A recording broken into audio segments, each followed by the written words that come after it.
Welcome to Off the Road Again podcast. I'm Chris. I'm Ross. And I'm Sean. This is our podcast about anything and everything off-road. Tonight, we're always socially distanced, but we're in our normal time zones: East Coast, Central, West Coast. Ross is in the Northeast, I'm in the Midwest, and Sean's on the West Coast. There's no news. We don't want to talk about the news because it's all boring. Usually is. Ross, you have literally no updates. Same thing in my camp. Same here. I still have the CarPlay unit from Grom sitting in the box. I haven't had a chance to throw it in the truck yet. I'm hoping on Saturday because it's like a pretty much fully dash out install. And that's not generally conducive to baby's nap and eating schedule. So hopefully on Saturday I'll get that done. I want to give you the heads up because it's supposed to pour like crazy here tomorrow, so that only gets to you about a day later. So well, that's fun. Well, it was your lack of it was 92 degrees here today, and it's supposed to be like 60 over the weekend. It's been raining in SoCal for like 4 months, and finally we've had like a week without rain. I still have standing water in my backyard in the grass because the ground is so saturated. There's nowhere for it to drain. There's nowhere for it to soak. It's like I stepped out into a puddle in my middle of my grass. I was like, what is this? What state are we in? Did you guys see the Fort Lauderdale airport? Yeah, I got flooded today. I saw they had to, I guess, shut it down. It looked like a lake over the ramp. I flew out of there on Monday morning. Oh, isn't Formula One there soon? Yes. There are pictures of the paddock at the Dolphin Stadium where the track runs through, and it is just totally underwater. There's like, I mean, dude, it's 2 weekends away. Yeah, it's very soon. There's a lot of questions about it, but I lied. It's 3 weekends away. It's May 7th. What day? For whatever reason, recording, it's next weekend when this airs. It will have happened. Fair. I was off on my dates. Future us will be past it, but current us, we're not there yet. So yep. So that's all my updates. Chris has. I don't know how we're going to do this because we're recording a show and you're talking about stuff that already came out. So the trip we will have discussed like 2 weeks prior to this, Russ. So we'll definitely have covered that. But the Sequoia did survive Moab, mostly stock Sequoia, Toyota Open Country AT3s, tandem off-road sliders, RCI off-road skid plates, tandem off-road rear, diff skid plate. And that's it. That's all I did to the truck. I did put it in the high suspension setting once with the adjustable high control for Wipeout Hill. That was the only other really adjustment I made to it. I do have something that I don't really want to talk about on the episode, Russ. I'm going to talk about now is like the 12-volt fridge that I purchased. I don't want to talk about the brand name yet because I'm still waiting on an answer from customer service. What color is it? Silverish. Is it silverish and dark gray on the roof or the lid? Just asking. Yeah, generally speaking, yeah, we're pretty monochromatic. Sounds like there's a know something here. It might be. But no, the thermostat, I would set it and then it would always be 2 degrees higher than whatever I set it at. And it was like, well, the troubleshooting things is like, did you put a lot of warm stuff into it? Like, no, after a period of 7 days, and I ran it on the AC adapter for a while too. Like, it's not what's in it. Like, I just want to have some clarification on whatever that is. I've definitely seen, especially if they're off the battery. So there's a couple things. One is that your voltage, most of them have a high, medium, and low setting. And the high setting is too aggressive, and usually the medium setting is probably too aggressive too. So I usually run it on the low because it protects the battery circuit so you can still start up the vehicle. So sometimes it's running up against that. The other thing is if you plug in your 12-volt into a vehicle, Toyotas are notorious for this. Even though you have a 12-volt in the cargo area, it has the tiniest 16-gauge wires you've ever seen. What happens is the fridge detects the voltage drop just because the wires are so thin. So when it cycles on to a full cycle to cool it down, it thinks there's not enough voltage coming through, and it'll trigger the low voltage warning on it, and then it won't cool the fridge. But then when it has like a small cycle, it'll do it. So I always tell people one of two things: either wire directly to the battery with one of those plugs that you can buy, and I like those anyway for off-roading because if you look at the end of your plug tip, you can disconnect it, you screw it off, and it's got Yeah. prongs. Those prongs screw into the proper receptacle, and when you do it that way, it can't jiggle free off road. But otherwise, if you have a Dometic PLB 45 or a Jackery or something like that, sometimes it's better to plug your fridge into that and then plug that into your inverter of your car to charge it while you're driving than it is to plug into the 12 volt power point, especially overnight when the car's not running, because it'll detect the voltage drop, because the manufacturers are cheap pieces of shit and they never give you a high enough gauge wire in the back. I would venture to guess that if you tried that fridge hooked up directly to the battery, that you may see the proper thermostat. I've also seen a range where I've had fridges that were a couple degrees off all the time, and that's just how they were, and I got used to it and it was no big deal. And I've had ones that are dead nuts or actually too cold. So it takes a little finagling with your loadout to figure out what's, where you want it. But wiring is always a deal. Just because it plugs in doesn't mean it has enough power for it. And that literally, no, that's fantastic advice, because that is exactly what came up. So I airing up, I had a little air compressor, and of course put it into the same. I did it in the one in the front, but the 12 volt up front. And they were like, "How you doing over there?" And I was like, "Hey, I'm getting there." It took me 25, 30 minutes. Where 7 years later. What'd you air down to, just out of curiosity? One time I thought it was 25, and when I finally put the air compressor on it, it was down to 22. I was like, it's a little lower than I wanted to be, being close to 5,800 pounds. I wanted 25ish. And so the next time I aired down, I used an ARB deflator, and then I tried to put it right at 30. And I want to say, when I went and put the compressor on, the compressor has a digital read air digital measurement. I would always trust the car more than the digital or otherwise inflator gauges, just because they have to be right on for the federal government. They're pretty precise, whereas your inflator gauge is usually bouncing around in your vehicle, so that can take a beating. Yeah. So, and the other thing is, when you start airing down, depending on what tire size you have, is sometimes you get to a certain point and they'll burp out a little bit of air. If you hit a rock, how big the seat is on the beat. I just got these guys that I'm going to test on the or these are Boulder Tools, which are the knockoffs. Yeah, but I use ones from it's Adventure Imports. Yeah, I think I know it's I'll think about them. They're the mil spec ones that come from Europe. They're from the UK, and you can get them either in rock crawler settings, which is 2 psi to 10, or you can get them in just the regular off-road ones, which are 12 psi to 20. And you just spin it and lock it in, walk away. They're awesome. Those are my favorite ones. I've tested every single one of them. Exploration Outfitters? No, I'll find them. And I think I have to like dial these in, so I'm gonna possibly play it over the weekend. I love the ones that have like power tanks makes a really good one, but then you have to have that valve in your wheel for the monster valve. And there's a bunch of ones out there, but these ones that I've been using for the past, I don't know, probably 10 years are definitely my favorite. They're pricey and they're hard to come by because they're not always in stock, but the pricey part is how I ended up with the Boulder Tools, because it was like $18 on sale, Yeah, it's Extreme Outback is the company. They're the military multi-level select. You can buy them from Extreme Outback directly, but they're like I said, they're not super cheap. Oh yeah, haven't even heard of this brand. Interesting. That's a lot of air products.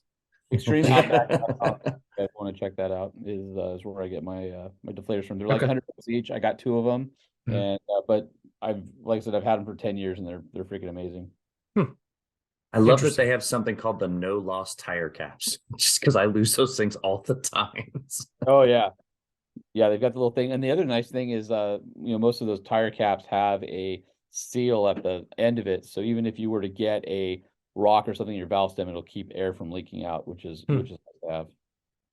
Clever, very clever. All right, so you're down in the 20s. So before we move subjects. Chris, do you want to talk about the LX, the 470 So potential updates coming? 2000 Lexus LX 470 recently acquired, John. I almost wrecked a kid in traffic today as he oogled it.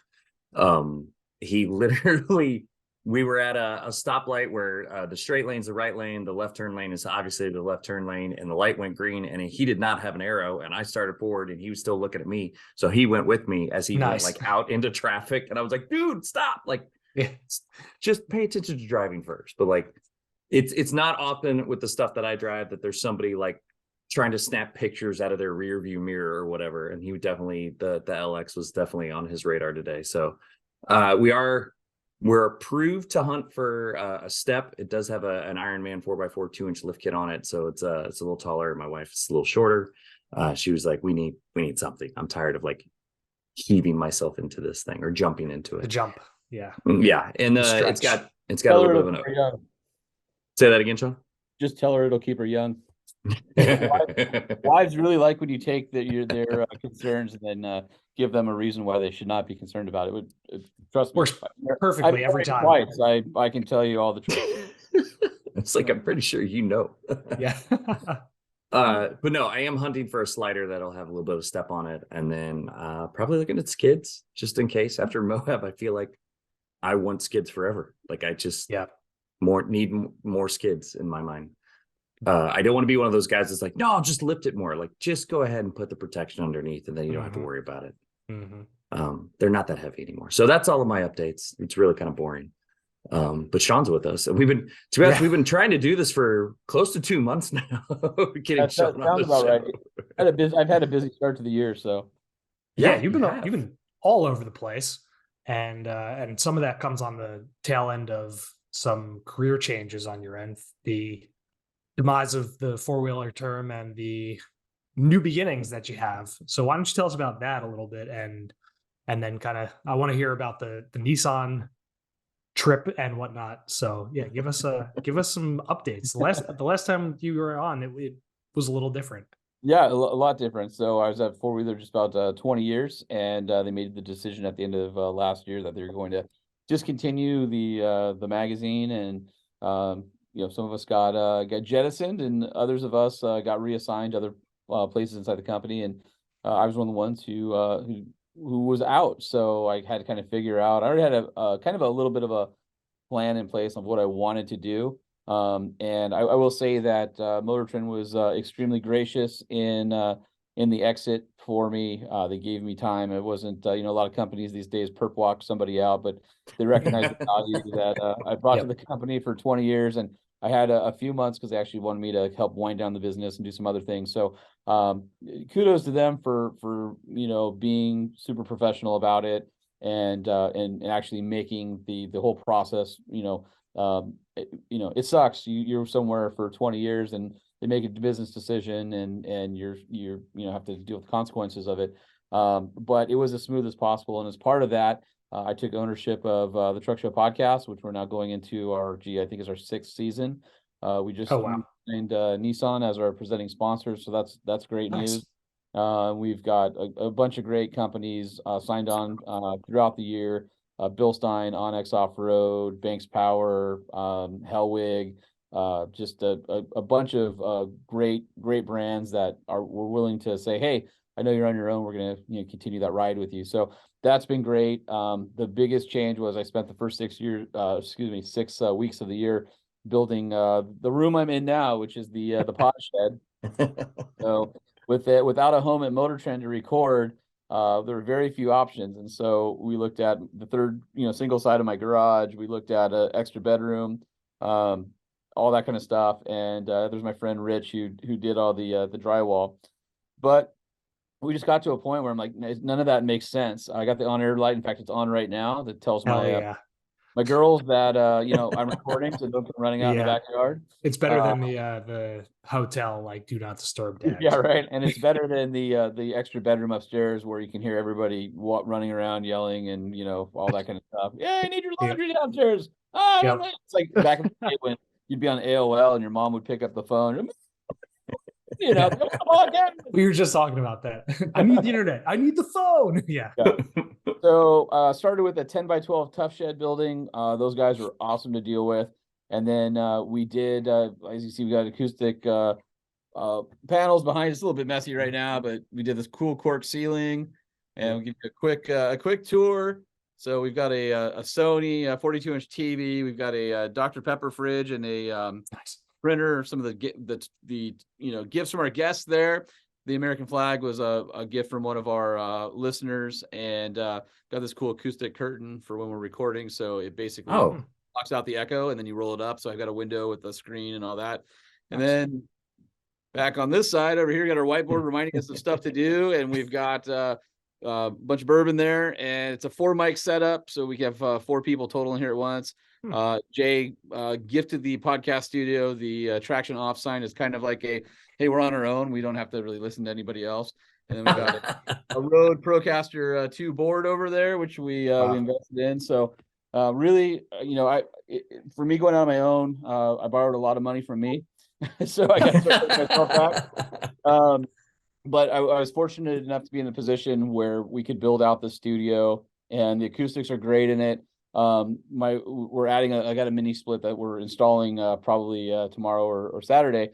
And my buddy was over, and he says, "Oh, dude, the TV's great. But the Angels games are gonna be great in there." And I'm like, and my wife was sitting right there, and he's like, "Yeah, dude, you're probably just gonna tell your wife that you're in there recording, and you're gonna be in the only air-conditioned room at the house watching baseball." And I'm, "What are you doing?" And my wife was to me, she goes, "I had not thought about that." And kicks you under the bus on that. Yeah, if you abuse the on-air sign, like, it's over. Like, there's no trust there anymore. And I told my friend he was not allowed to come drink in the pod shed with me and watch baseball. He's the first person to be banned from the property for breaking the man code. You need a band board. Yeah. So anyway, we were able to build this studio. We've had, I think we're probably 10 shows deep, maybe 9 so far out of this room. The acoustics and the show sound just like they did before. And if you're a follower or even a casual listener of the Truck Show podcast, we basically called season 2. So basically, from my ownership on, we just went from season 1 is the old Motor Trend owned shows, and season 2 is everything going forward, which is the stuff that I own. So Jay's still involved. I own it outright, but he still gets his cut, so it works out well. We've got solid. Well, for him, I mean, he's happy, I think. And then we've got some great sponsors and advertisers, and the beginning of this year we have already started off really strong with some really good numbers for us. So we didn't lose a lot. I think the audience rallied behind us. And then the other thing is launched a website, truckshowpodcast.com. Eventually there's going to be some more stuff. We're going to have a merch store on there with t-shirts. We're gonna do limited runs of like 50 t-shirts at a time of some stuff that we're working on. And then we're gonna have you can listen to the podcast from there. There's gonna be show notes on there. There's gonna be there you go. And then we're also doing a thing with events. So if anybody wants to shoot us a note, truckshowpodcast@gmail.com with any events that you have coming up. We've got an events tab, and we're basically adding for free anybody who has any events, so that when people are searching in their, what's going on this weekend, they can see if there's something near them. So we've had a bunch of listeners just say, cool. This event coming on for my club, whatever. So if you guys have something, this event page is going to be a place where all truck enthusiasts can come to find out lifted, lowered, everything in between. It'll be right here. And then there's links to register, where it's at, all that kind of stuff. So you can see what's in your neck of the woods. So, and then this year we're going to try and launch our YouTube channel as well.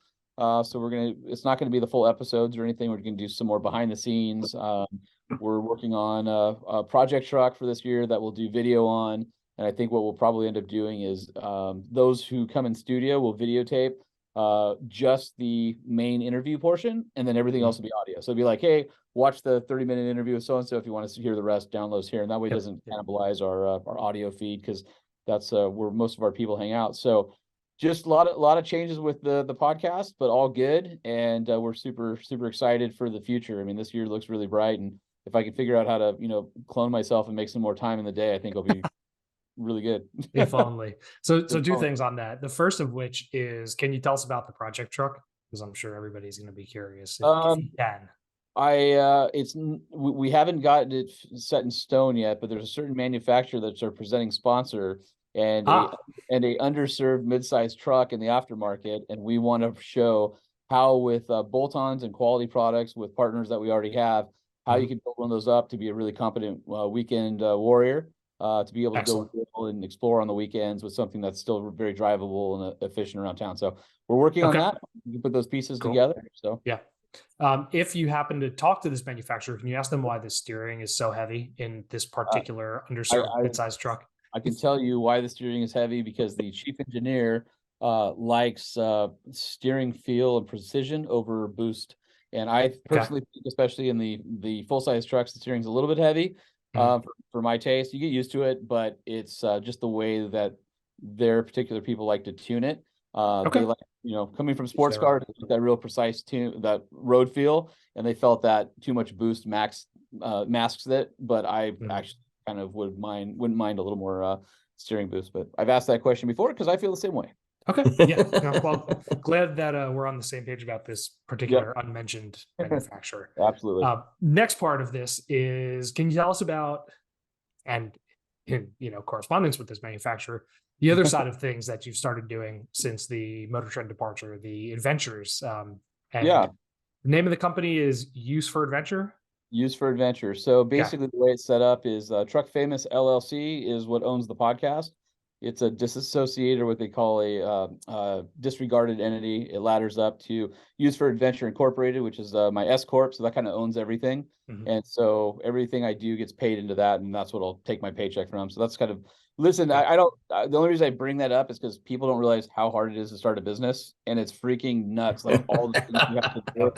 So trying to figure out how to do two at once and have it make sense and figure out flow of money and all that is just and how to insure it and everything, pay taxes on it. What EIN number and resale number, business licenses, and did you incorporate in California? Yeah. So in California, a lot of the myth is that if you incorporate like Nevada or New Hampshire or something, that you somehow skirt the rules. The reality is that the state of California comes after you anyway. So they're like, the address is here. So there's not really a benefit to incorporating outside. So everything's just done through California. I'm going to pay the man anyway. So the podcast trope that everybody says is, if you're going to incorporate the podcast, do it in Delaware because you don't have to pay state tax. And it's like, but eventually you're going to have to pay the income tax on your own state. Yeah, I mean, even with me, like it's those entities. For those who understand taxes, it's a K1 passed down through my personal taxes, right? So I got to pay California anyway. So it's just there wasn't an advantage to doing that, and it's fine. It is what it is. If that's the cost of doing business, and it is what it is. But so the business is good. Yeah, tell us about the business. So the business is a little bit of everything. So I like to tell people that it's marketing, consulting, freelance, and adventure. So on the marketing side, I've got a few clients who've already reached out. I'm helping them with go-to-market strategy, product planning, things like that. So people who have, products that need to go to market, or they don't know how, or they've got a widget. Maybe it's somebody who owns a shop and they're like, hey, I've got this great idea. I don't know how to make it a product and incorporate my business, helping them with that. The consulting side of it is doing some stuff for OEs and other companies, and talking about things like, strategies, where the companies are going, what the perception is, things like that, putting people together, helping to plan and strategize, which I really enjoy. I just partnered with Quinn over at 74 Weld, who a lot of you may know is making some really sick portal axles. And I can't tell you what we're doing, but I can tell you that we've partnered with 74 Weld and GFC to debut a really freaking cool vehicle at Expo West. In the GFC booth, and I will leave it at that. It'll be unlike anything anybody's ever seen before, and Quinn hired me to kind of usher that project through. So that's in that world, and then freelance writing for a couple friends of mine who have companies or third party magazines, things like that, who might need some content help. And then the adventure side of it is I've got a bunch of people who've reached out and asked if I could do overland adventure, what we did at 4-wheeler, for their customers or their client appreciation run, something like that. Guided. Nissan was actually my very first client. We did the Mojave Road in Frontiers with 12 journalists, and I guided, narrated it, spotted, all that, gave all the history during the trip. And That trip was wild because it was in the middle of these California rains, and we just skirted rain the entire time. We had one night of a heavy downpour, and there was a time when we got to the western edge where there was like hail and a deluge at Baker, which is just off the 15 freeway, and it was completely like we were driving in washes to get to where we needed to go, and the washes were starting to fill up. It's like, all right, we got to go. But the Frontiers did awesome. None of them stock trucks. Stock trucks, totally stock. Yeah, none of them got stuck or anything. No flat tires. I mean, just super fun. I love the Frontier because, you know, for the price, you get a really great, solid, reliable, durable pickup truck. It doesn't have all the crazy bells and whistles like, oh, it's got this, you know, this mode for driving in sand, or this mode for rock crawling. I actually don't like that. I like to just drive, and the Nissan allows you to do that. Turn the shit off and go. Yeah, it's a good platform, and you know, there's still rear disc brakes and fully boxed frame rails, and like other competition currently. Who could you possibly be talking about? Not a company that's hopefully undoing all of that shit. Yeah, soon. That's coming out soon. I know you guys are excited. But yeah, so it was a great trip. Fucking drums, and I think a lot of people who hadn't experienced them in that environment before were pretty impressed with the capability of the truck. And you don't need a super expensive truck to go adventuring. I mean, the Pro 4X is what, you know, low 40s, something like that, and it comes with a rear locker and Bilsteins and full skid plating, tow hooks, you know, spray and bed liner, a really nice, you know, Fender audio system, big screen, comfortable seats, all that stuff. And I think people are like, wow, this, you know, this is like just an honest pickup truck. You know, there's a lot of stuff out there with too many gadgets and gizmos, and the Frontier's just your solid working pickup that has just enough tech and comfort for, you know, to be on par with stuff today, but it doesn't have any of the really, you know, crazy stuff that you don't need. And it's got a hell of an engine for that class too. Yeah, 3.8 liter, 310 horse, and it's the same 9-speed that's out of the Titan.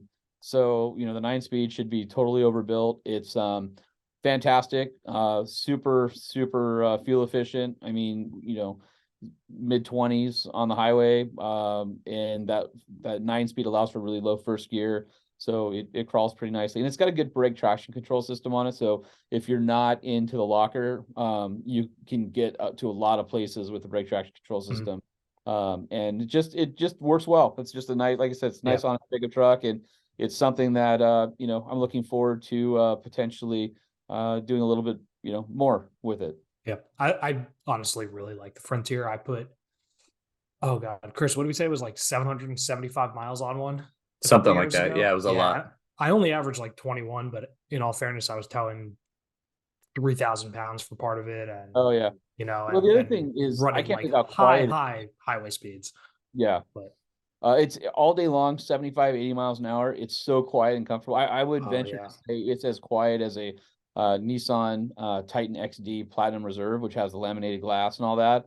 That's the one thing that everybody says is just how quiet the Frontier is. It's just a really nice truck to drive across country. Is the backup camera resolution still like 90s? Yeah, it can definitely have better backup resolution. There's a few vehicles out there.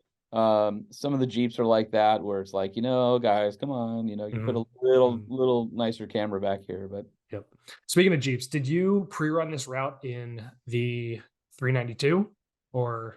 Yeah, so I know the route really well, but with all the winter storms, I was worried about what it was going to be like. So I pre-ran it in my Wrangler 392, and then did the whole trip in a Frontier. Okay, so you want to tell us about the 392, because I think the last time you were on the show, we discussed it was coming. It was coming, but we had a conversation about the famous near flop with the blue one. You haven't done that on my new one, so that's good. So anyway, so you took delivery of a red one, and so I've got a firecracker red one. It's awesome. It's all AEV on it. It's a JL370 package. Really, the only thing that was shocking is just how terrible the fuel economy is on it. How terrible? But I'm not bitching about it, because I knew what I was getting myself into. It's just that the range off road sucks. Is it the same fuel tank size as the 3.6? 21.5. Okay. So I wish I had about 4 more gallons on board, but with the AEV fuel caddy, it's fine. It's also starting to break in now. So this last trip when I went to Moab and back in, it actually averaged over 15 miles per gallon. And my best hand calculated was 15.9. That's actually, I mean, for the power, that's not that bad. So if there's no wind on the highway, it's fine. It just lopes along at like 1800 RPM and you go up a hill and you're climbing some grade and it downshifts to 7th gear from 8th. It's like, you barely notice it and you're like, oh, it just doesn't care. And the nice thing is, like, my old Jeep was a supercharged 3.6 with a stick. And I mean, you're just rowing the gears all the time. There's times you're in 3rd gear just to stay at 70. This thing just doesn't even care. It's amazing. If there's anything that the difference between this and my other one, it definitely feels heavier and more substantial. There's definitely a lot more weight over the nose. So we're, I think shocks are going to be really important. I wouldn't do anything off the shelf. I'd make sure that whatever suspension somebody did to it was unique to the 392. It's got a little bit different with the AEV lift, because of the rear suspension and the mounts are a little bit different on the 392. The roll center is a little bit higher on the AEV 392 versus the AEV regular Jeep. So handling is not quite as flat as my old one. But other than that, it rides phenomenal. This has got to be one of the best riding Jeeps I've ever been in, and it tackles everything. I mean, sand is so much fun, not just because you can stomp on it and throw roost, but because if you could dig yourself down to the axles and you just floor it and it just pops right back. Like it just doesn't care. Man. We had a van in the motor get stuck in the wash, and it was a long wheelbase Sprinter high roof, and I towed it like 200 feet out of the wash with the 392, and it just didn't even care. It was just like, it's hysterical. Yeah. And the other thing is, like, I don't like the way Jeep has a 2 battery system. So anyone listening who's got a Wrangler gets the little battery goes bad. There's no way to know it's going to go bad. It just doesn't start and it causes some problems, and they only last about 2 years. Where does it live? Yeah, it's there. So there's the main starting battery that's in the normal spot, and then underneath in the fender liner, behind the fender liner in the passenger area by the firewall is the little battery. Okay, and they're not it's like Volvo. On some Volvos, it's behind the headlight, between the headlight and the fender. The second battery is under the passenger seat. It's like headaches on headaches. So I know what you're getting at, though, with the second battery. They don't last, and there's no way to know they went bad. They just go bad. And it's you always hope that it's not going to go bad when you're on a trip. Well, the nice thing about the 392, no ESS, no second battery. You look, as much as I miss the stick, I having a stick, it crawled way better than this thing crawls. Although this has the select speed control, which is like trail crawl control or whatever on Toyota. You use the paddle shifters to set your speed, and it's really good. So you're not on the brakes as much and things like that. But the manual had 101 to 1 crawl ratio. I mean, it was stupid how easy this thing. I'm still getting used. This is the first automatic transmission I've ever bought new, so I'm still getting used to wheeling it. What's the crawl ratio on the 392? Oh, you had to ask. I don't know why I had to ask. I have Google. It's probably 60, 58, 62.5 to 1. So it's a little deeper with AV with the 37s and stuff on it. So, but yeah, I mean, it's not bad. It's definitely, I mean, it still crawls. It crawls up things great. The torque converter could lock up a little bit sooner for me. But the one thing I like about it is, from a reliability standpoint, it has no supercharger. It has no turbo. It's just a big, stupid, big ass V8, push rod V8. You can't get more simple than that. They've been building 6.4 liter 8 speeds for like 15 years. So they haven't figured out by now. What was the first year of the 6.4 in the Challengers was like 2012. Yeah. And it's basically the same engine, I think, with a different cam, different oil pan, some stuff like that, but basically the same thing. It's nice because I don't really worry about something going wrong on it. Simplicity is best.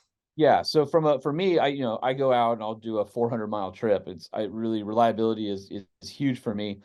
And I think the 392 is gonna do that. And with my 10 gallons of extra fuel, it's great. I learned that Off-Road Plus is fantastic. It's a great button for romping on things and all that. Oh yeah, I'll talk about my tips here in a second. But it wants to hold the gear for a long time. So what I hated about it was an Off-Road Plus low range. it doesn't want to shift out of first. Like you got to rev it to like $4,000 before it shifts. Oh, that's annoying. And so I ended up getting like 4 miles to the gallon, 4.5 or something like that, crawling in Arizona through like a 30-mile section. And I ended up getting my low fuel light at like 69 miles. And so I've since learned that when I'm in low range, either manually shift it myself or don't go into off-road plus, and it'll pop up to about 7 or 8 miles per gallon. And yeah, I mean, I really wheeled it. That's a huge difference. You know, we're taking it places, and it's great on the trail. It's just like a Wrangler, but more, which is cool. But it'll do about 8 to 9 miles per deserty, kind of faster stuff, and then the crawly stuff, it's like 6 or 7. So you just have to account for that. And yeah, there you go. That was I had about 2 gallons left, and I had to fill up on the trail because we're still about 20 miles. I'm like, I'm probably gonna make it, but we're all stopped anyway. You never want to be the and then guy my that tips, runs out of I gas. killed. No, you don't. And I didn't fill up my tank because we were only going about 80 miles. And so I'm like, there's no way I'm not going to go 80 miles in my Jeep. And then it was like, I should probably use that fuel tank that's strapped onto the back. So, we all learn, learning lesson there. And then, Moab, I crushed all 4 of my tips. On the first day, I crushed the 2 right ones. And then on the next day, I crushed the other one. So I called my buddy Mike Rice at Adventure Off-Road here in Huntington Beach. I said, hey, dude, I need you to get me price and availability for tips. And he goes, how many? I said, all 4. He goes, yeah, have a drink and call me back. Its cost of the dealer was around $600 for 4 tips. What? Yeah. And they're designed to be replaced, and they're going to gouge you for that. So super oh my God.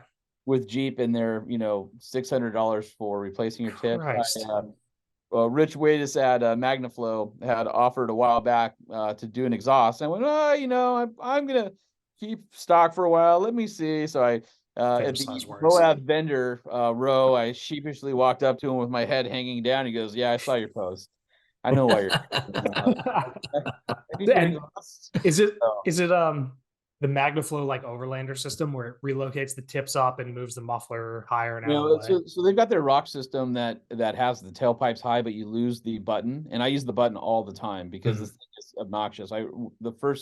When I brought it home from driving home from Michigan, I parked it in the garage, and the next morning I started it up, and it rattled all the pictures on the wall downstairs. And my wife texted me, she was obnoxious. So I used the quiet, that what I call the happy neighbor button, and I didn't want to lose that.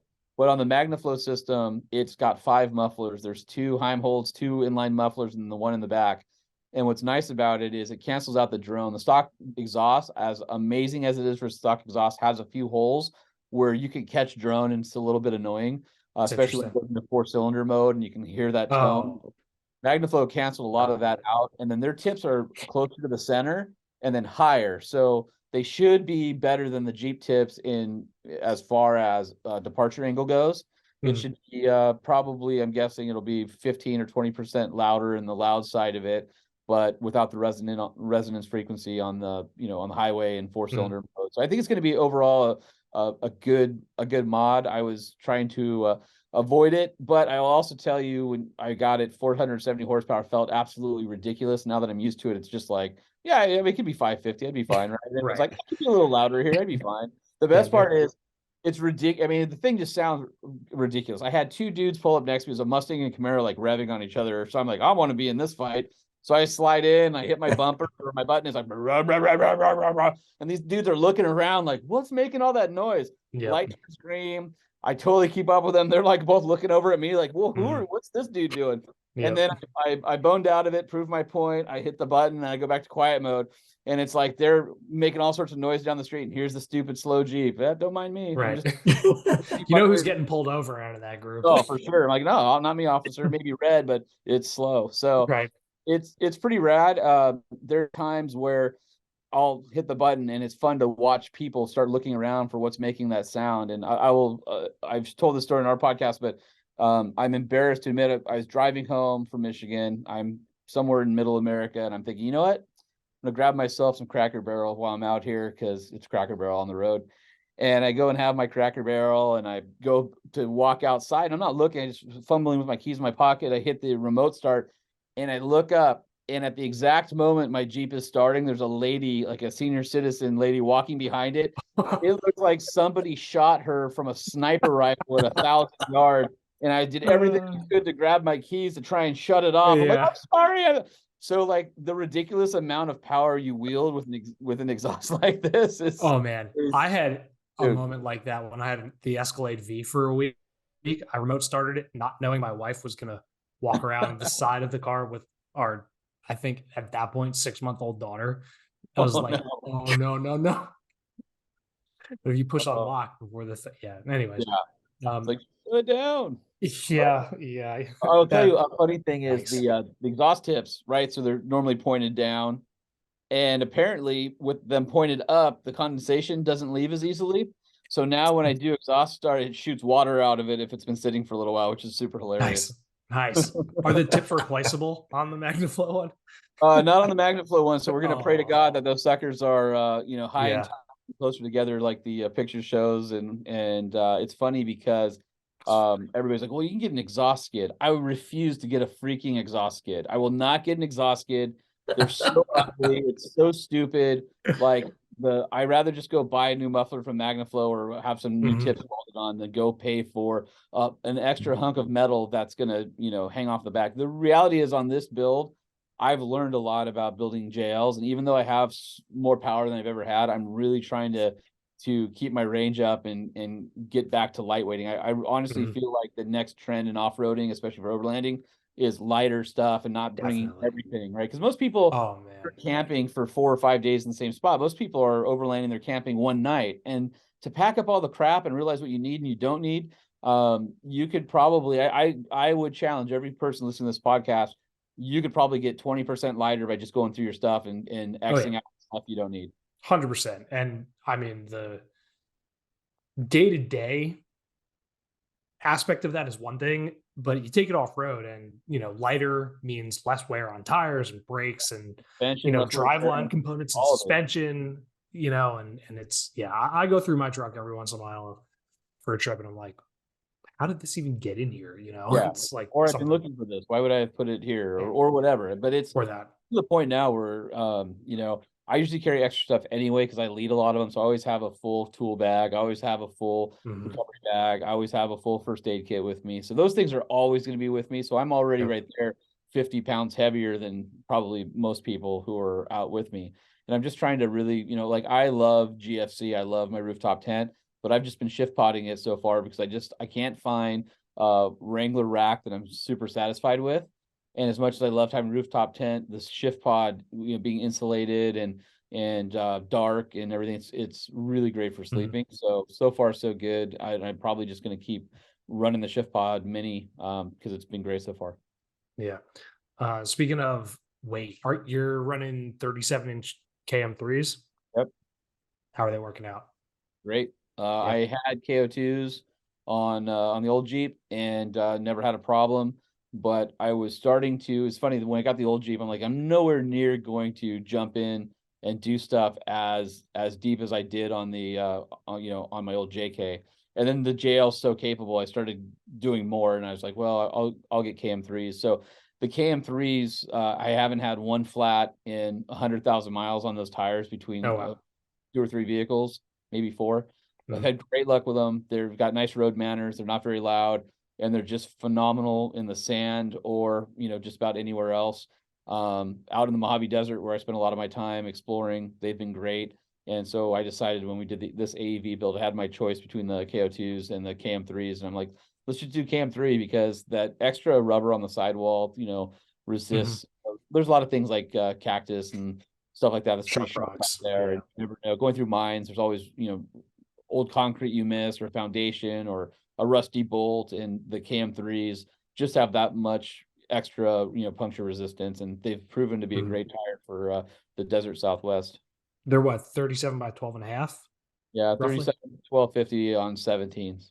Okay. Any idea how much they weigh? Just for reference. I don't know. I'm sure we could probably figure it out on the BFG website. If my internet was faster, I would have had an answer already. It's not. So. Yeah, tire weight is one thing that people completely forget about. You see guys running like the RTs, the cross terrains, or or a mud terrain on the street on a Tacoma, or Well, then some of those vehicles are really susceptible to that sort of thing, especially the V6s and the trucks. I feel like with the V8, it kind of doesn't really care. There's so much yeah. reserve power. Let's see here. So these are, I think mine are load range Ds. That was another question. Yeah.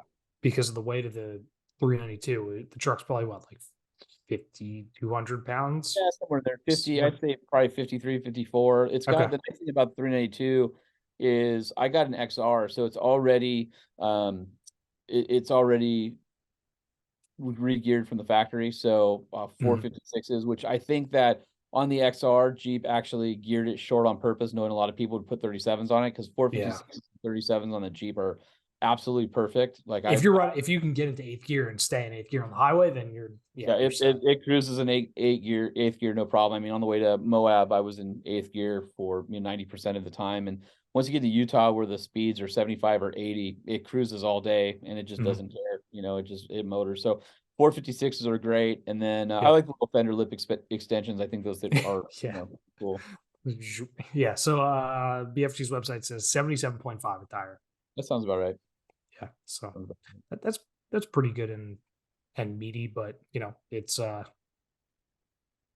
weight to keep the corners down when you're in Yeah, I mean, the nice thing about a situation. solid axle is you've got all that weight hanging down below, so it kind of keeps you from flopping and doing stupid stuff. I mean, I don't want to pick on the Bronco guys, because I think the Bronco is a really great first swing by Ford. I think there's a lot to love about it. But I didn't post it yet, but I've got a picture of my Jeep next to a Raptor, a Bronco Raptor, and it's at least a tire width wider than my Jeep. Like, it's stupid. That would probably be the only Bronco that I'd want. And the reality is, the trails and stuff I do, there's places where it 100% absolutely would not fit. So wide. And you're looking at a lot of these guys on the same obstacle, and you'll look at a Wrangler and the body's super straight and it drops in and does this thing. You look at a Bronco and it's like, oh, front tire, oh, the other front tire, oh, rear tire. Yeah. And the whole thing, it's like I think because it's a convertible, because of what it does, convertible hardtop, because of what it does, I think people naturally want to say it's a Wrangler competitor, where I really feel like it's more akin to a 4Runner. It's kind of a mix between a 4Runner and a Wrangler in a lot of ways. Okay.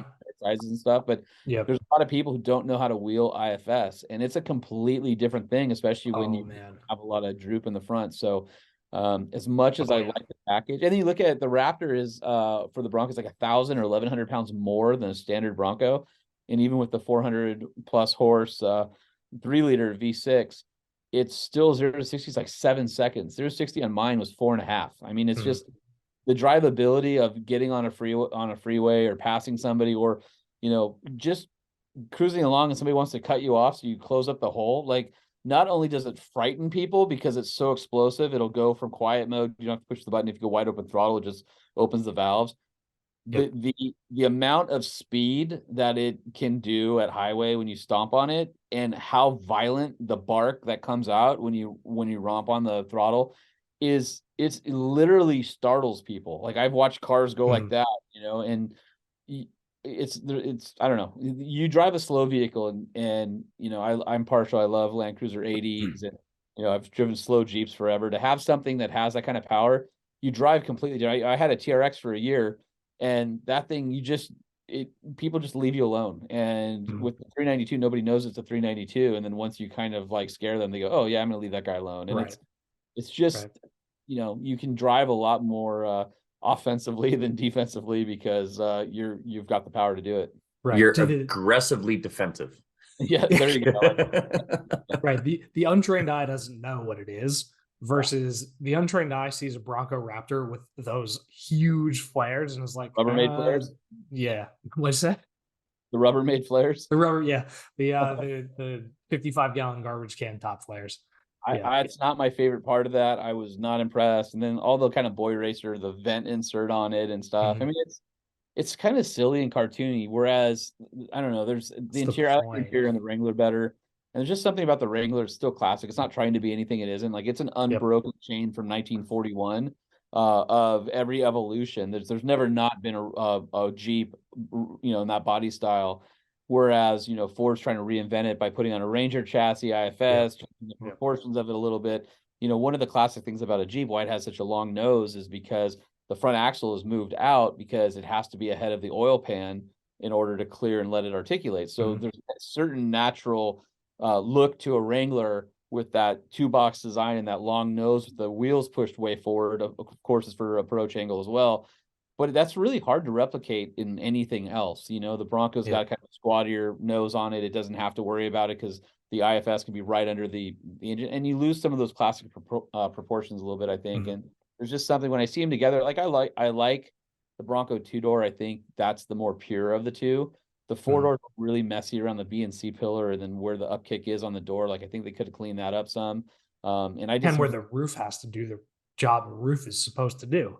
Yeah, and the roof wraps down, and the reason the roof wraps down is because they had to put their side curtain airbags in there, and so they were sort of locked into where the glass was, and so I think there's some proportions on it that aren't as clean as they can be. Where the Wrangler is what it is, and it doesn't apologize for it either, and it's not trying to be something it isn't. And some people don't like them, and that's fine because it's not the right vehicle for a lot of people. Like there are some compromises, but it's the amount of capability, and then now with the V8, just it's silly.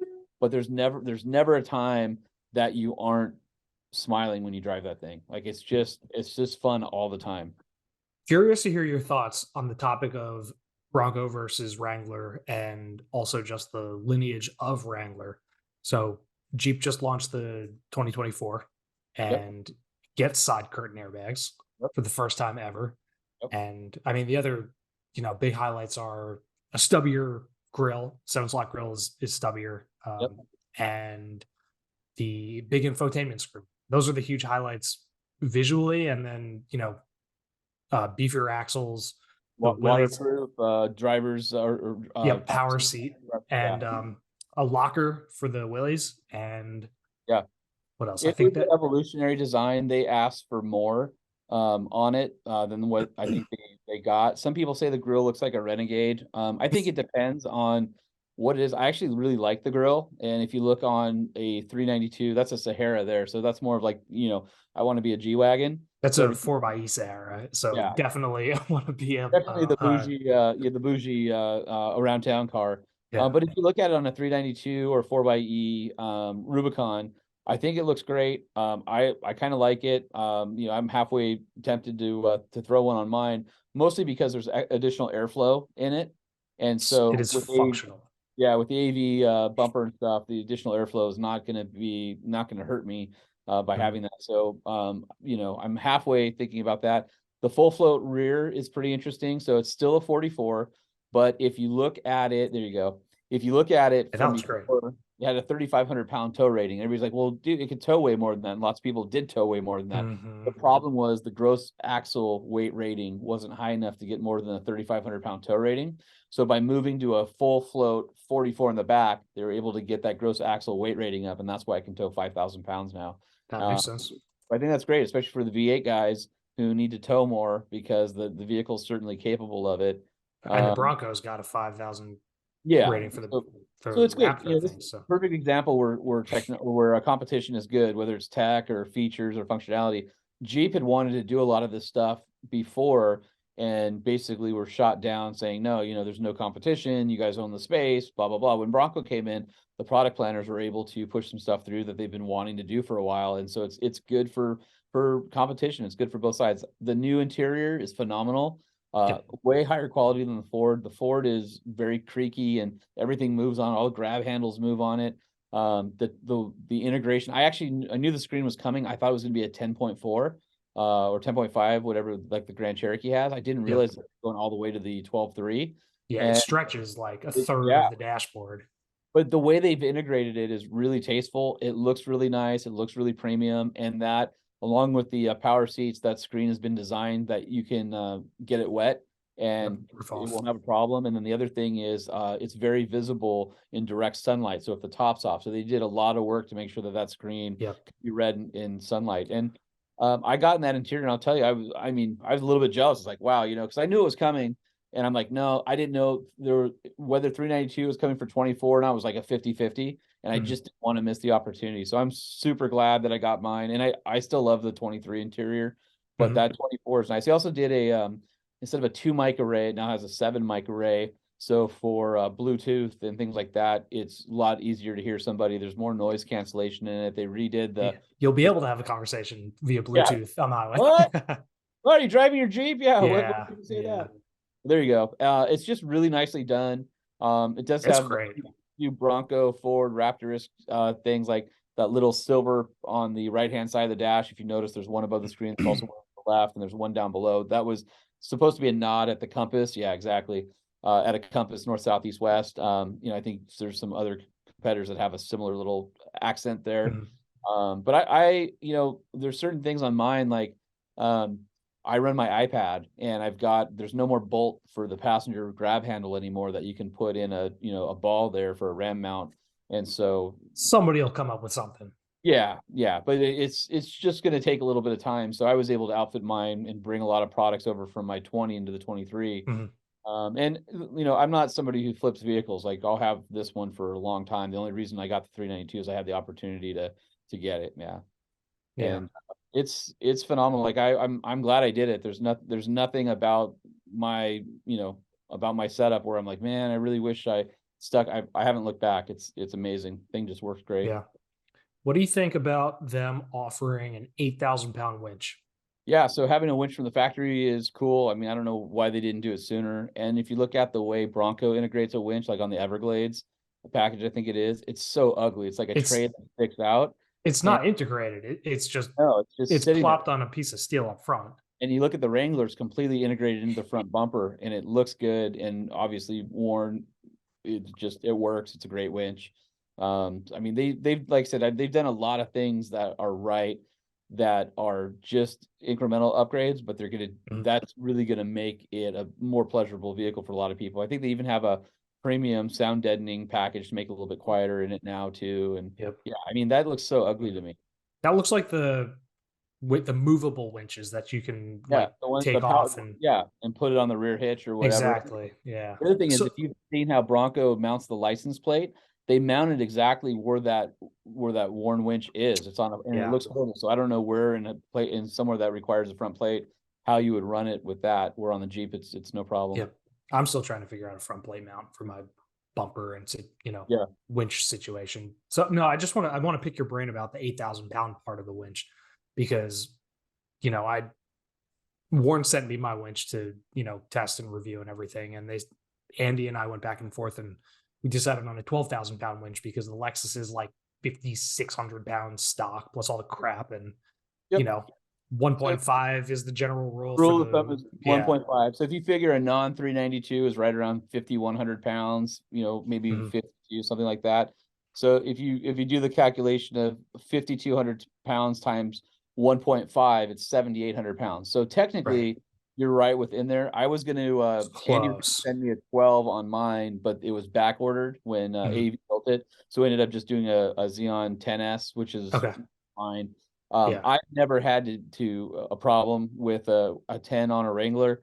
12 is just that much extra overhead that you have. The 8 will be fine for most people. Most people will probably never even pull the winch cable. But, no.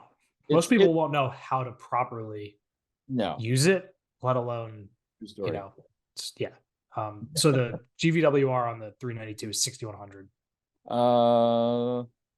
At least that's what Google told me. Yeah, I think it's 6,250 on the XR. So on a standard versus an XR, because XR comes with 35s, it gets a little bit of a bump up in gross vehicle weight rating. So I think it's the same or within 50 pounds of the diesel. Okay. Oh, rest in peace. That man. Yeah, well, you can still get in Gladiator for another year. And you think they're going to throw the 392 in the Gladiator? No, it'll never happen. That was never part of the plan. I've had people asking me for years about that. The way 392 came to be is Tim Kaniskis, who was the executive at Dodge, who was Mr. Hellcat everything. He had a brief stint at Jeep for a year or so, and this was his baby. And he made it happen. And then when Jim Morrison came back to Jeep and took over, and Kaniskis went back to Dodge, this was already fully baked, but they were on to the new strategy of electrification and 4xe. So it was never planned for the Gladiator. Basically, that ship has sailed. And Gladiator 4xe. Yeah, and I would not hold my breath for the Hurricane 6-cylinder. The joke is it already has a Hurricane. It's just, a 4-cylinder Hurricane. I would not. Oh, I forgot that it's called Hurricane. Yeah, it's Oh, the same man. family. So basically, the one Yikes. you're 2 more cylinders off the same basic design, the architecture of that family.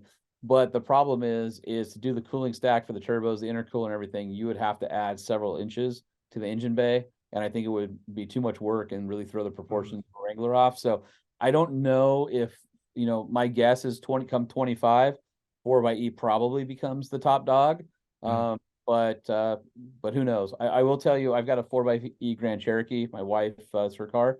She absolutely loves it. It's been fantastic. And then I had our 4-wheeler 4xe Wrangler for about 3 or 4 months and did a bunch of wheeling with it. And other than being really heavy and having a smaller gas tank, which I found out heading out to the desert to one of my favorite spots and realizing, oh crap, Man. why is my fuel light on? Well, Jeep allows you to do something that nobody else allows you to do, and they've got 3 buttons for the hybrid system. So it's battery, hybrid, and e-save.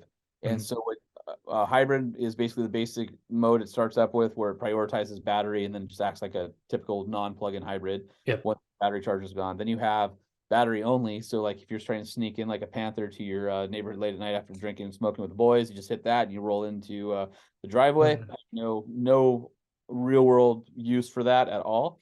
And then the e-save is my favorite. And like I tell my wife when she's driving on the freeway, EVs have no efficiency at highway speeds.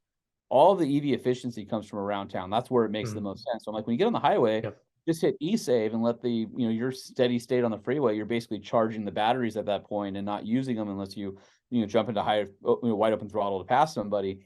So what I did in the 4xe is I'd go out to the desert, I would keep it in e-save, and I ran out of gas. I was, the whole thing was like, it was very unhappy. You're running out. I had like less than 2 miles left or something like that.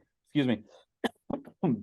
So what I was able to do is, as I was coming up to the 10 miles short of the off ramp where I needed to fill up, I was able to switch over to battery mode. And at highway speeds, I had a full battery, and I basically used it as an auxiliary fuel tank to roll into get gas, which is pretty phenomenal. And then off road, 4xe is really fun, and it's I will tell you, after driving the Rivian cross country, driving a few other electric 4-wheel drives, and then taking the 4xe in battery mode, it's interesting. You'll run up on animals and they don't care about you. And I don't know if it's because, we may have talked about this on the last podcast I was on, but it's almost like the sound of the engine scares them, but the sound of the tires crushing gravel just sounds like hooves. And so they just like another animal. And my daughter and I are out driving, free-running this trail for an event we were doing for 4-wheeler in the 4xe, and we're pulling up on coyotes, and there's owls, and there's like some sheep over here, and it's just like they just look at you and you're just like, yeah, whatever. So there's definitely some benefits to it, and it's pretty interesting. So I'm not an EV homer at all. I don't like being pushed into it, but there is a place where some of that technology is pretty cool for off-roading, and it just depends. I think I like the hybrid. I think the hybrids is a much better, more natural place to go next than full BEV for a gazillion reasons. And the experience we've had with our 4xe has been fantastic. We've got 7,500 miles on it. We haven't had one issue with it. Wow. It's great. Yeah, especially, plug-in hybrids especially are the most sensible next step, especially for, I think, the Jeep brand, because people tend to, hold on to the past a little in buying Wranglers and whatnot. Sure. We're traditionalists. We don't want somebody dictating, how to use our vehicles and stuff. And I'll tell you, look at, was it a Lightning has like 178 kilowatt hour battery pack or something, whereas a 4xe Grand Cherokee has a 17 kilowatt hour. Think of how many hybrids that you could make battery packs out of with all that, rare earth minerals and all that other stuff that you'd have to do for a full BEV.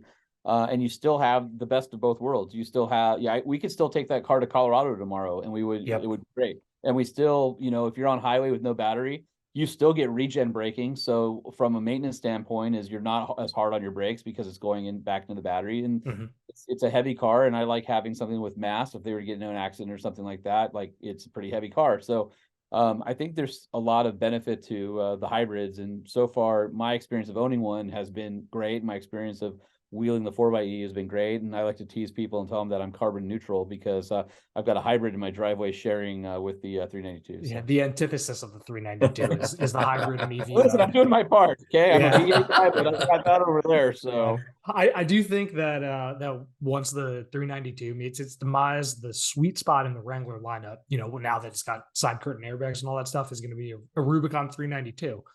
It does everything that a Rubicon should do, and you can plug it around the city on battery mode and 4xe. 4xe. Yeah. You said 392 again. Oh shit! Yeah, Jesus. But you're right. The 392 is awesome. I highly recommend it. You're not plugging the 392 into any charging outlets anytime soon, though. Not unless except the tender, Unless he's just trying to bend his exhaust tips back with the charger, like yeah, right. Man, I got big enough. So I wrapped the charging cable around him, and I just yanked, and some were just I got a port in there and wheel. Date with a Sawzall and my mud flaps and the rearmost resonator on my truck coming up. So oh yeah, you're gonna have some fun. Yeah. So what else is going on in your world? Driving anything interesting lately? I haven't had a chance to really get behind the wheel of much stuff just because I was in this transitional period, but working on OVR magazine, that's going to help me get into back into the groove of driving new vehicles. I've got a few drive programs coming up and stuff like that. So just the beginning of the year was just super transitional, and now trying to basically just get my feet back under me. So now I got the two companies. I know you guys are familiar, so I've got one here. This is the very second issue of OVR magazine. So Nice. OVR stands for Outdoor Vehicle Recreation. So it's anything that involves wheels and adventuring. It's great. So a little background on that is the guys who formed that is the same crew who launched Recoil magazine. So for all of you gun lovers, love Recoil, that was a Motor Trend property for a number of years. No shit. Huh. Yep.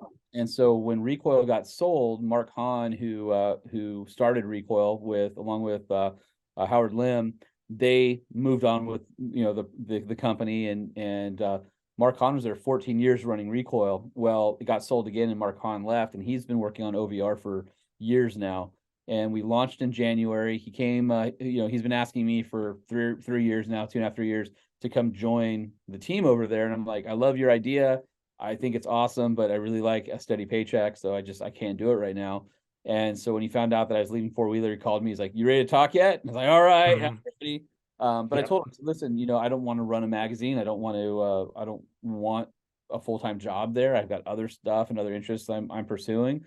And honestly, I want to have a piece of the action, so I invested some money in it, and I'm a minority owner, and my title is editor at large. And we launched in January. The first issue, we were supposed to get half the Barnes and Nobles in the U.S. The issue outperformed all expectations. So we're in all 440 Barnes and Nobles. We're in some grocery stores now. We're in all Books A Million. And we're working on some other partnerships with like Cabela's and Bass Pro Shops to get into there. It's interesting as, we're all print guys. None of us think print is dead. This is you can't tell, but like that's the cover. Super matte, right? Like you could light matches on that sucker. It's 106 or 126 pages. So a lot of content. A big, thick, heavy magazine. It's something you can put on your coffee table. It's $10 an issue, 6 times a year. So our subscriptions are $60. You guys can go to ovrmag.com. Digital subscriptions are $19.99, but our print is outselling digital 4-1. Oh, wow. Awesome, dude! People still like holding a magazine. Like I still get friggin' Overland Journal because it feels nice to hold. Well, speaking of OJ, like I think we all love OJ, but Overland Journal is something that's a little bit more aspirational. It's a little bit more expensive. We're kind of overlaying where 4-wheeler used to be. I'd like to say we're a little bit in the middle between Tread and Overland Journal. Not as targeted or niche as Crawl. And we're going to go a little bit broader than 4-wheeler. We got a lot of lifestyle, a lot of gear. We're going to do a lot of stories of destinations and doing versus what we got stuck with at the end of my old role, where there's a lot of SEO and things like that. We're really trying to give back. This magazine is truly a love letter to the enthusiasts who love print. And we think that we're in a different spot of the world than Overland Journal. I think we complement each other. I don't think that we necessarily overlap. And it's really exciting to see how many people, I think print's been mismanaged. I don't think print is dead. And I think we're proving it with this. And it's also a completely different business model than anything that's been out there before. It's not, we're not, for example, the number of ads in the magazine doesn't dictate the package size. So if you have less ads, you have less stories. It's not like that at all. So we're able to commit to a large package size. We're able to commit to a really high quality magazine. It's owned by 5 guys that are all partners who love the space. I'm super excited about it. I think it's going to be kind of the next big thing in off-road. And I'm hoping that it really takes the place of four-wheeler, because I think when four-wheeler was canceled, a void or, a vacuum was really left behind in its wake. 60 years. I mean, it was the very first off-road magazine. Yep. So it's kind of funny to go from the oldest off-road magazine to the newest off-road magazine. But the team we have in place and the people that we have, we get it. Again, this is a passion play for all of us. We love the space, and we're going to be making some noise in it. So at OVR Mag on Instagram or OVRmag.com, check it out. There's not another magazine out there that's quite like this one, and I think we'll be able to do some really special things for the industry. You got some of our buddies signed up to Red for You too. Andy and Mercedes are on, and yep. Yeah, we've got a lot of great contributors that you've heard from other places. Chris Collard, the Lilienthals, Ryan Kennelly. There's a bunch of names that you've heard before in the industry that they're all people that are entrenched in what we do. So they're helping us get this thing launched. And again, this is the same crew that launched Recoil Magazine. So if you're used to the layout and the quality of Recoil, and you really appreciated that as a print magazine, you now have that same option in the off-road world for a new print product. Yeah, the mantra for magazines, from my understanding now going forward, at least for the enthusiast world, is quality, not quantity. Yep. And that's 6 times a year, so it's bi-monthly, and it's we're going after the quality, and it doesn't seem like people have any issue paying $60 for something that gives them, in their opinion, value that they can leave out. I can't tell you how many shops I've had reach out asking how they can get some for their shop or how they can sell it for us. I've had people at manufacturers. We just got back from Easter Jeep Safari. I think I had 40 magazines with me. I have 0 now. Nice. And I've gotten 4 or 5 emails from companies saying, "Hey, we took a look on it, when we got home, or we read it on the plane, or we passed it around. Everybody loves it. How can we work together?" And so we're a baby magazine. We're not even walking yet. We're still in diapers and all that, but we're getting there. And with the support of the all the enthusiasts out there and people who are listening to the podcast and telling your friends, we would love to have the support, because I think you'll be really impressed with what we're doing with OVR. Looking forward to checking it out. All right, I'm gonna wrap the show up, Ross, if you're okay with that. Yeah, we're way over our time. So we tend to do that. Stop talking. I'm sorry. Yeah, that's why. Well, that's one of the reasons we like having you on. It's like we just have to wind you up and let you go. Like, it's not a lot of work for us. There's so much to talk about. It's been a busy stretch, so it's nice to be able to get it all out now, right? This is cathartic for me. Thanks, guys. It's like group therapy. Communal group therapy. Jesus, it's everybody gets your shit and air it out. Well, and Sean and I recently did dirt therapy, Ross. So you just got to get in on that side of it, and then it'll be better. I'll be jealous. God, it's killing me. No one's forcing you to live on the East Coast. I know. I got 100 horsepower ATV that I owe Polaris some reviews of. That's just fucking digging its claws into my brain. But life has not been conducive to. Spring will come eventually, bud. You'll be all right. Homie, it's straight up summer here already. It was 92 today. We didn't get spring. Anyways, well, sweet. Yeah. You can rate and review the show wherever you listen to a podcast. Oh, there was one somebody asked me on the rally about a new one. I gotta look that one up again. I made a note. I put it on my phone. A new podcast streaming service thing. Platform? They were like, "Are you on there?" And I was like, "I gotta look." I put it in a lot of places, so I gotta check that one. So you can still like and subscribe on YouTube. Follow Sean P. Holman on Instagram, and then Use for Adventure Jeep, which is just ADV Jeep, ORV Mag, Truck Show Podcast. Did I miss one? No, that's about it. I mean, I've also got the Odd Ford if you want to follow really Oh, old, that's right. flapped out flat fender that is in perpetual metal fixing. That's a fun one. I haven't done it a lot. It's been at the shop for a while. I hope to, I'm going to exercise my visitation rights next week when I bring the shop some more money to weld stuff on it. So it's rolling tetanus. yeah, Yeah. definitely is. But that one's got a family connection, right? Yeah, that was actually the very first 4x4 I ever drove. It was at my uncle's ranch out in Anza, California. And he just got to a point where it had been stored in a container on the property for, 15 to 20 years, hadn't been driven. And, 2 years before he told me to come get it, he's like, I'm kind of thinking about getting rid of it. None of my kids want it. I know you've got a connection to it. So would you be interested? Yeah. So a couple years later, he's like, all right, I'm ready. Come pick it up. And so I did. And then I got it home and I went, oh my, this is way worse than I thought it was. So just a bit off a little more. Just trying to get it drivable again. I was really upset because I wanted to make it out to Moab for the vintage flat fender run out there this year, but we'll aim for next year. So pull full David Tracy and just throw everything you got at it and limp it there. Yeah, right. Don't do that. Yeah. David is rescheduled, but don't do that. Like he's David, coming on the show soon, but don't do that. Man with stories to share. Yeah. I'm getting too old for that shit. I still like air conditioning and a nice pleasant experience to go places. Yeah, no roof is air conditioning, right? Too old for that. Yeah, just go fast. You're not too old for that, Ross. You're still young.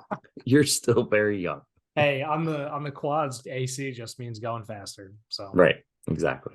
My gray beard says different. Yeah, I'm with you. It's coming in slowly.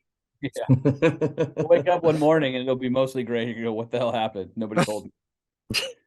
You might, yeah, exactly. Sweet. Thanks, Sean. Yeah, thanks, Sean. Appreciate you guys having me back. I'm happy to come back anytime, and this was great. Like I said, it's cathartic because it got, sometimes I've got so much going on, I have to take inventory of it. So your show has allowed me to go through each of those things and try and figure it all out. Well, that's good. We enjoyed listening to it, all the stories, and I'm sure next time you come on, you'll have a bunch more.